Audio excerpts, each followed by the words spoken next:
Hello students, welcome back to my channel Creativity Education Faculty. I hope you all are good, absolutely fine. Students, आज की class होने वाली है आपके लिए, जैसे कि आप बोर्ड पे देख पा रहे होगे. Start now to learn English. तो हम इंग्लिश स्पीकिंग यानी कि इंग्लिश लर्न करने वाले हैं. इंग्लिश को कैसे करने, इससे पहले वाली वीडियो में मैंने आपको कुछ बेसिक चीजें, हम क्या क्या करने वाले हैं अपनी सारी वीडियोस में, आपको कैसे पढ़ाने वाले हैं, वो सब कुछ मैंने आपको डिस्क्राइबली बताया है. स्टूडेंट्स, वो आपको फॉलो करना पड़ेगा. स्टूडेंट्स, आज उसी के ही स्टार्टिंग है. ऐसे ही आपको डेली वीडियोस मिलती जाएंगी जिससे आप अपनी लर्न इंग्लिश को इम्प्रूव कर पाएंगे, लर्न कर पाएंगे इंग्लिश को इसी मेरे ही थ्रू. ठीक है स्टूडेंट्स, मैंने आपको लास्ट क्लास में 3 टाइप के स्टूडेंट्स बताए थे, इनफैक्ट 4 टाइप्स के बताए थे कि किस टाइप के स्टूडेंट्स होते हैं, वो क्या क्या कहाँ पे उनकी परफॉर्मेंस लाई करती है. बेसिकली ये था. तो परफॉर्मेंस हमने ऑलरेडी डिस्कस करा था कि अभी हमारे ऐसे स्टूडेंट्स होते हैं कुछ जो बिल्कुल जीरो पे हैं, जिनको इंग्लिश आती ही नहीं है. मे बी वो अभी ये वीडियो देख रहे हैं इंग्लिश सीखने के लिए. तो वेल स्टूडेंट्स, आपके माइंड में ये थॉट आया, यही आपके लिए एक इंग्लिश की बिगिनिंग है जहाँ पे आप अपने आप को प्रूव कर सकते हो. प्रूव भी कर सकते हो, इम्प्रूव भी कर सकते हो, दोनों को ही कर सकते हो. स्टूडेंट, सेकेंड स्टूडेंट होता है वहां पे जिसको समझ में आती है, मैं इंग्लिश बोल रही हूँ, कुछ भी बोल रही हूँ, समझ में आती है, बट बोलना नहीं आता. तो वो स्टूडेंट्स के लिए भी वीडियो है और यही पूरा कोर्स उनके लिए है. थर्ड वो स्टूडेंट्स है जिनको बोलना तो आता है लेकिन वो वर्बल कर जाते हैं, फंबल कर जाते हैं, कभी कभी अटक जाते हैं, वर्ड्स ध्यान में नहीं आते हैं, परफेक्ट मतलब स्पिरिचुअलिटी नहीं है उनकी इंग्लिश में.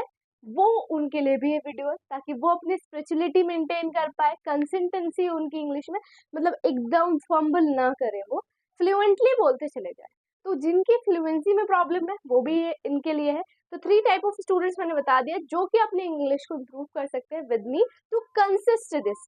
अब आपको मैं बेसिक एक और चीज बताना चाहूंगी. आपको एक एक छोटा सा प्रॉमिस टाइप करना पड़ेगा. कैसा? कि आपको 2 चीज फॉलो करनी पड़ेगी. 2 रूल्स. कितने? 2 रूल्स है. क्या है कि पहला तो आपको कंसिस्टेंसी में कंसिस्ट रहना पड़ेगा मेरे साथ. सेकेंड, आपको क्या करना पड़ेगा? प्रैक्टिस. क्या करना पड़ेगा? प्रैक्टिस. मैथ्स में जैसे प्रैक्टिस चाहिए ना, ऐसे इंग्लिश में भी प्रैक्टिस चाहिए हमको. ऐसा कुछ नहीं है. आप जो भी चीज कर रहे हो बेटा, उसमें आपको लर्निंग प्रैक्टिस अपने इंक्लूड करनी पड़ेगी. तो पहला आपको कंसिस्ट रहना पड़ेगा. कंसिस्ट इन द सेंस आपको रेगुलर अपनी प्रैक्टिसिंग करनी होगी, रेगुलर पढ़ना होगा, रेगुलर सब चीजें करनी होगी. कंसिस्ट का मतलब होता है बेसिकली रेगुलर. तो आपको ये सब चीजें रेगुलर करनी पड़ेगी, तभी आपको इंग्लिश आ पाएगी. तो ये 2 प्रोमिसेस, ये 2 रूल आपको फॉलो करने होंगे, तभी आप इंग्लिश में फर्स्ट स्टेप लोगे. आज मैं आपको स्टार्टिंग से सिखाऊंगी टेंसेस क्या होते हैं, कैसे यूजेस होते हैं, सब ये सब कुछ हम आपको सिखाने वाले हैं. तो इस चीज के लिए आप फोकसिंग. चलिए स्टार्ट करते हैं. अभी हमने काफी बार सुना है टेंसेस टेंसेस, सबको यही लगता है टेंसेस आते हैं तो इंग्लिश आती है.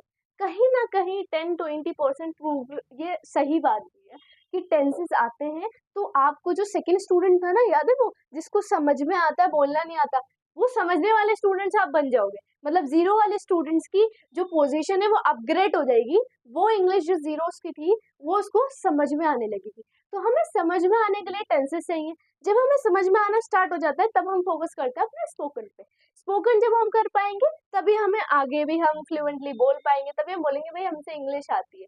लेकिन हमें जो जीरो वाले स्टूडेंट्स हैं उनको पहले समझने वाली पोजीशन पे जाना है. तो उस समझने के लिए हमें ये टेंसेस सीखने पड़ेंगे. टेंसेस क्या होते हैं, बहुत छोटे वे में आपको मैं सब समझा दूंगी. आपको सब ऑलरेडी माइंड में फिट हो जाएगा, कोई लंबा नहीं होगा कि टेंसेस ऐसे हैं वैसे. Simple is that. Tenses 3 type के होते हैं, हमने सुना भी. कौन कौन से होते हैं? Present, past, future. 3 types of tenses. क्या है? Present, past and future. क्या होता है ये तीनों में? हमने प्रेजेंट का मतलब हम इतना तो आप लोगों को पता भी है और मैं आपको बता भी दूं. प्रेजेंट का मतलब होता है जिस टाइम पे आप अभी रह रहे हो, जी रहे हो. तो वो क्या होता है? मैं ये काम कर रही हूँ, मैं ये कर रहा हूँ, तो वहां पे हम हे सेंटेंस का यूज करते हैं. तो वो आ गया है. पास्ट में ये काम कर रही थी, दैट्स इट. तो ये थ में चेंज हो जाता है. और फ्यूचर जो होगा, ठीक है, होगा या गागीगे भी हम उसको प्रेजेंट कर सकते हैं. तो ये 3 चीजें आपको अभी तक पता चली. टेंसेस 3 टाइप्स के होते हैं, जो प्रेजेंट, पास्ट एंड फ्यूचर. अभी हमको एक चीज और सीखनी पड़ेगी कि इनके 4 बेटे होते हैं। कितने होते हैं? 4 बेटे।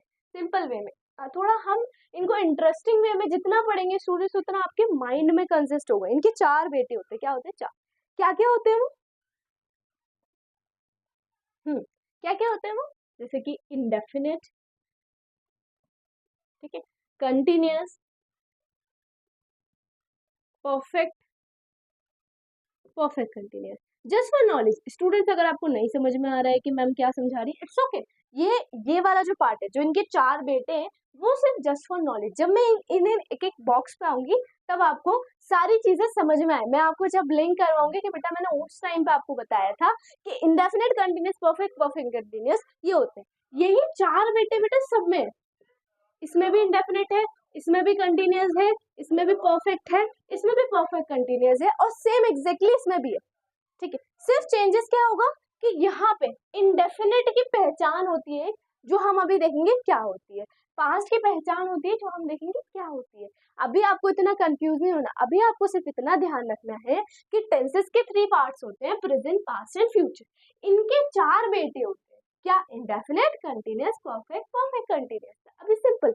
और जैसे प्रेजेंट, अब अगर मैं प्रेजेंट की बात कर रही हूँ तो प्रेजेंट इंडेफिनिट होगा, पास्ट की बात कर रही हूँ तो पास्ट इंडेफिनिट, फ्यूचर की बात कर रही हूँ तो फ्यूचर इंडेफिनिट। आई होप आपको यहाँ तक क्लियर होगा। क्या है ये नहीं देख रहे, हम सिर्फ ये देख रहे हैं ये है क्या, दैट्स इट। कैसे होगा वो भी हम सीखेंगे। इतना आपको समझ में आया कि हमें टेंसेस कितने टाइप के हैं और कितने कितने उसके पार्ट्स हैं। अभी मैं आपको बात करूं कि अगर हमें पता चल गया प्रेजेंट, हम सबसे पहले इस चीज पे जाएंगे, फोकस करेंगे हम सबसे पहले प्रेजेंट इंडेफिनिट के ऊपर। कैसे फोकस करेंगे? देखिए, सबसे पहले हम कैसे फोकस करेंगे, अभी मैंने सीखा था सबसे पहले हम प्रेजेंट सीखेंगे, ताकि अभी हम आज जी लें, फिर उसके बाद हम पास्ट पे, फ्यूचर पे जाएंगे। तो सबसे पहले हम प्रेजेंट देखेंगे। ठीक है, तो प्रेजेंट का सबसे पहला बेटा कौन सा था बेटा? इंडेफिनिट। ठीक है, तो इंडेफिनिट स्टूडेंट्स क्या होता है? हमने अभी सीखा बेटा, प्रेजेंट की पहचान होती है। इससे पहले स्टूडेंट्स मैं भी आपको पॉज कर रही हूँ, मैंने वहां पे आपको सिंगुलर, प्लूरल में डिफरेंस, वर्ब की फर्स्ट फॉर्म में डिफरेंस, वर्ब की फॉर्म्स में डिफरेंस, वो सब मैंने आपको ऑलरेडी क्लियर करा है। वो आप ऑलरेडी देख ले वीडियो जाके, ताकि वो वीडियो से आपको सिंगुलर, प्लूरल क्लियर हो। सिंगुलर, प्लूरल वैसे आपको पता है कि एक है, दो है, ऐसे करके, लेकिन बेटा एक बार वहां पे भी देख लो, क्योंकि वर्ड्स की भी मैंने डिफरेंस आपको बताया है, और उसके साथ साथ आपको मैंने वर्ब्स के भी डिफरेंस है, सब कुछ है। तो वो वीडियो आप देख लें ताकि आपको और अंडरस्टैंडिंग बिल्ड हो जाए। अब बैक टू द टॉपिक, हमने भी सीखा प्रेजेंट में है लगता है। इंडेफिनिट की पहचान होती है त। क्या होती है? त, ती, ते। अब एक चीज पढ़ लो, एक चीज, दो चीज पढ़ लो, दैट इज डिफरेंट। तो अब क्या है? ता है, ती है, ते है, राइट? ये बैठ गया। अब आपका जब ये बैठा है तो आपकी पहचान हिंदी वाली बन गई। सबसे पहले आपको हिंदी के वर्ड्स, अभी मैं आपसे बोलूंगी ना स्टूडेंट्स, कम टू यहाँ, आप खड़े हो और अभी बैठे बैठे हो, आप हिंदी के वर्ड्स बोलना स्टार्ट करो। आपसे हिंदी नहीं बोली जाएगी, आपके वर्ड्स माइंड में नहीं आएंगे हिंदी के भी, कि मैम ने बोलने को बोला है हिंदी में बोलो, जबकि हमें तो मुश्किल लगती है इंग्लिश, लेकिन हम तो इंग्लिश हिंदी में भी नहीं बोल पा रहे। इट्स ओके, वो वर्ड्स माइंड में नहीं आते, वो वर्ड्स यहाँ से आएंगे आपके माइंड में। आई विल टेल यू कैसे आएंगे। सबसे पहले स्टूडेंट्स आपको ध्यान रखना है, प्रेजेंट की पहचान है ये तो याद हो गई मैम। इंडेफिनिट की पहचान होती है त। तो ता है, ती है, ते है। जैसे कि मैं ये काम करती हूँ, मैं ये काम करती हूँ, जैसे कि मैं खाना खाती हूँ। सेंटेंस लेते हैं, मैं खाना खाती हूँ, दैट्स अ सेंटेंस। देखो क्या आ रहा है? ती हूँ। हमने सिर्फ लास्ट का वर्ड पकड़ना और हमें समझ में आ जाएगा कि दैट्स अ प्रेजेंट इंडेफिनिट। इतना सिर्फ ये चीज जब आप पकड़ना सीख जाओगे स्टूडेंट्स, तो आपको समझ में आ जाएगा ऑटोमेटिकली कि ये प्रेजेंट इंडेफिनिट की बात हो रही है। अब इंग्लिश कैसे बनाए मैम ये तो बता दो। तो उसके लिए हेल्पिंग वर्ब की यूज होती है। Helping verb I already told you in the previous video कि बच्चों, वो मैं भी इंग्लिश बोलती रहूंगी ताकि आपको थोड़ा अंडरस्टैंडिंग बिल्ड हो। प्रीवियस वीडियो में मैंने आपको समझाया था हेल्पिंग वर्ब्स क्या होती है। ठीक है, अब हेल्पिंग वर्ब्स जिनको नहीं पता, जहां हम इंग्लिश के, जैसे इंग्लिश के लिए, हिंदी के लिए हमें त ही, ते है मिले, हेल्पिंग वर्ब्स मतलब हिंट वर्ब्स, जहां से आपको अपने सेंटेंस के हिंट्स मिलेंगे, वो है आपका is, um, sorry, do, does. क्या है? Do, does. आप डू और डज का इस्तेमाल करेंगे। अब डू और डज, डू कहाँ इस्तेमाल करेंगे, डज कहाँ इस्तेमाल करेंगे? डू होता है सिंगुलर वर्ड्स में और ये होता है प्लूरल वर्ड्स में। That's why I tell you बेटा सिंगुलर प्लूरल जाके देख लो।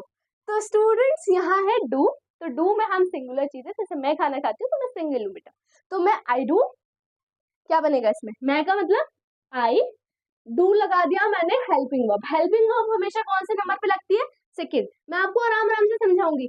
सेकंड, ये चीज आप हमेशा ध्यान रखना, हेल्पिंग वर्ब हमेशा हमारी सेकंड नंबर पे लगती है, चाहे वो कोई सा भी सेंटेंस बने, ठीक है। आई डू, अब मैं काम क्या कर रही हूँ एक्चुअल में, ईट, क्या कर रही हूँ, क्या खा रही हूँ, द फूड, बन गया, आई ईट द फूड। यहाँ पे आपको सेंटेंस समझ में आया कि कैसे बना, तो यही सेंटेंस आपको आज आपने सीखा है प्रेजेंट इंडेफिनिट। तो स्टूडेंट्स ये प्रेजेंट इंडेफिनिट आपको रेडी करना है। कैसे रेडी करेंगे, आप इनके सेंटेंसेस लेंगे, ठीक है, सेंटेंसेस आपको मैं भी दे दूंगी, आप सेंटेंसेस बनाएंगे अपने पास से, डेली रूटीन से बनाएंगे। सबसे बढ़िया डेली रूटीन का क्या होता है बेटा, जो आप जो लाइफ जी रहे हो उससे आप सेंटेंस लोगे और उससे बनाओगे तो आपको बोलने में भी इजी लगेगा। तो इसलिए हमको उस पर फोकस करना है कि जो आपके डेली रूटीन में है वो आप सेंटेंस लो, सिंपल सेंटेंस, और उनसे बनाओ ताहे तीहे वाले सेंटेंस जो आप प्रेजेंट इंडेफिनिट पे वर्क करोगे। अभी एक बार रिवाइज कर लेते हैं, क्विक। प्रेजेंट की मतलब है इंडेफिनिट, ताहे तीहे ते है। अगर मैं लूंगी इसका हेल्पिंग वर्ब तो वो है डू डस। डू कहाँ यूज होता है, सिंगुलर में, डस कहाँ यूज होता है, प्लूरल में। ओके, अब मैंने एक सेंटेंस बनाया, जैसे मैं खाना खाती हूँ, तो पहचान कहाँ से बनेगी, लास्ट के वर्ड से मैंने पहचाना, उसके बाद I do eat the food. Helping verb हमेशा सेकंड नंबर पे लगती है, फिर जो हम काम कर रहे हैं वो लग जाएगा। आई होप यहाँ तक आपको समझ में आया होगा। नहीं आया इट्स ओके, आप कमेंट बॉक्स में अपनी क्वेरीज लिखिए, मैं उस पर भी आपको समझाऊंगी स्टूडेंट्स ये कैसे कैसे वर्क करना है, ठीक है। अभी इसमें एक इंपॉर्टेंट चीज रह रही है, वो मैं आपको यूं नहीं बता रही हूँ स्टूडेंट्स, बिकॉज आप अभी कंफ्यूज हो जाएंगे कि मैम ने इतना सब कुछ बता दिया, अब कैसे होगा ये, तो वो आप नेक्स्ट वीडियो के लिए प्रिपेयर रहिएगा। मैं नेक्स्ट वीडियो में आपको जरूर बताने वाली हूँ कि वो एक इम्पोर्टेंट चीज इसमें क्या मिसिंग है। आपको अभी सिंपल एक सेंटेंस बनाने को दिया है, बता देती हूँ, हिंट दे देती हूँ मैं आपको कि अभी सेंटेंस और भी तरीके के बनते हैं, वो मैं आपको नेक्स्ट वीडियो में बताऊंगी। तो अभी आपका वर्क कितना है आपको आई होप समझ में आ गया होगा।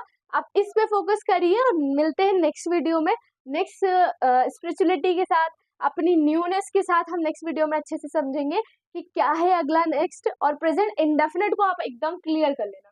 आई hope you guys understand me. Bye bye.